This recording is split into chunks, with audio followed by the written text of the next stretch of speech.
I never truly understood the weight of their laughter until the day I stood in that sterile room, surrounded by the remnants of lives long extinguished. The air hummed with an uneasy tension, punctuated by the soft hiss of the bio-dissolving tanks.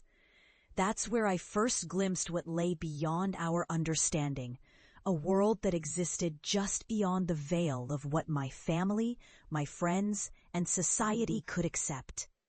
Paranoid, they called me. Delusional. I was the family disgrace, a biohazard technician obsessed with forensic biodisposal investigation. My whistleblower revelations about unsafe practices at the municipal waste plant had branded me as a lunatic, a voice in the wilderness, forever haunted by the ghosts of my own sanity. When I took the night job at the facility dissolving animal carcasses, it was not a mere employment choice. It was an exile into the unknown, a desperate attempt to prove them wrong. Years passed. I descended into that darkness willingly, seeking truth in the unthinkable. I mapped the unspeakable, uncovering patterns in the decay, the whispers of what should never have existed. Bone fragments, shards of something that felt wrong, alien, and profoundly disturbing, began to appear in my walk. Each fragment was a puzzle piece, revealing glimpses of a world that the living were not meant to see. At first, it was a slow unraveling. I spent countless nights poring over my findings, scouring the internet for any reference to the unearthly origins of these remains. The more I discovered, the more I felt the weight of my family's disbelief. They had long since moved on from my delusions, but I had not.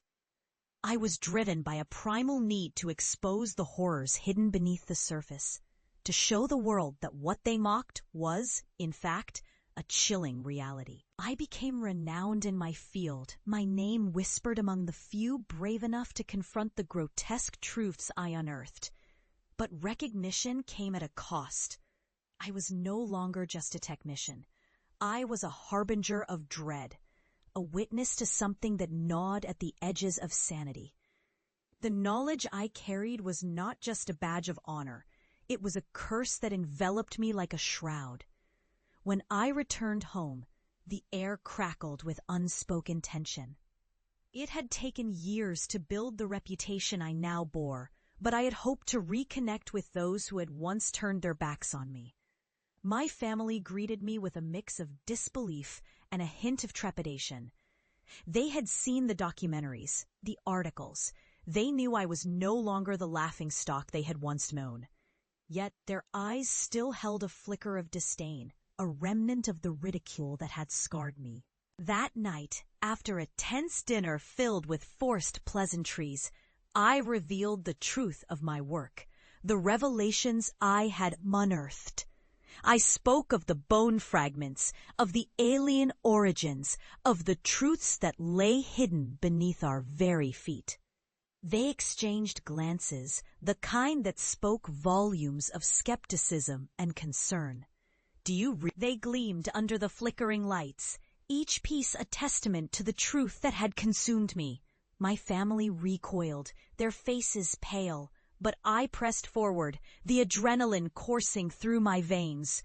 Look closely, I urged them.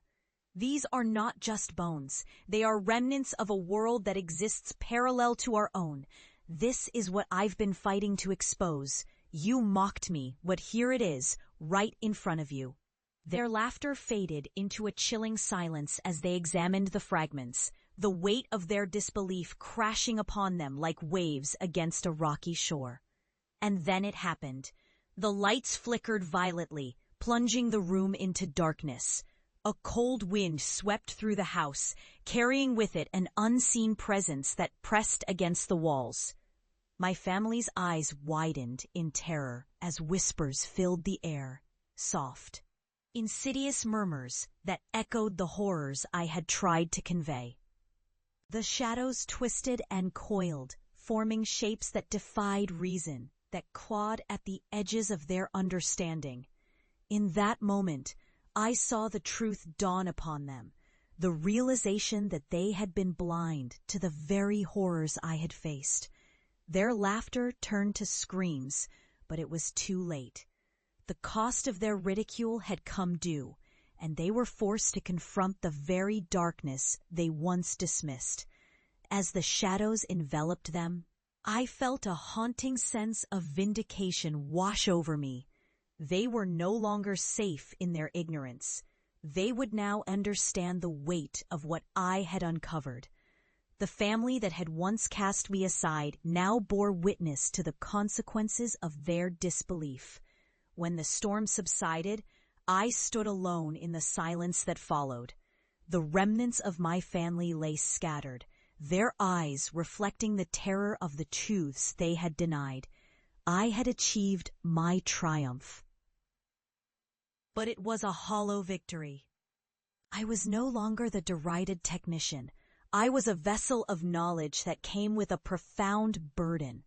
As I stepped outside into the cool night air, the world felt different, both heavy and liberating. I had survived what they could never fathom, but at what cost? The chilling weight of my knowledge now lingered like a shadow, a reminder of the family I had lost to their own disbelief. In the end, I was left with a hollow ache, a haunting reminder of the darkness that lay hidden beneath the surface, both in the world and in the hearts of those who had once called me their own. I had become a warning, a testament to the unyielding grip of truth, forever marked by the shadows of what I had uncovered.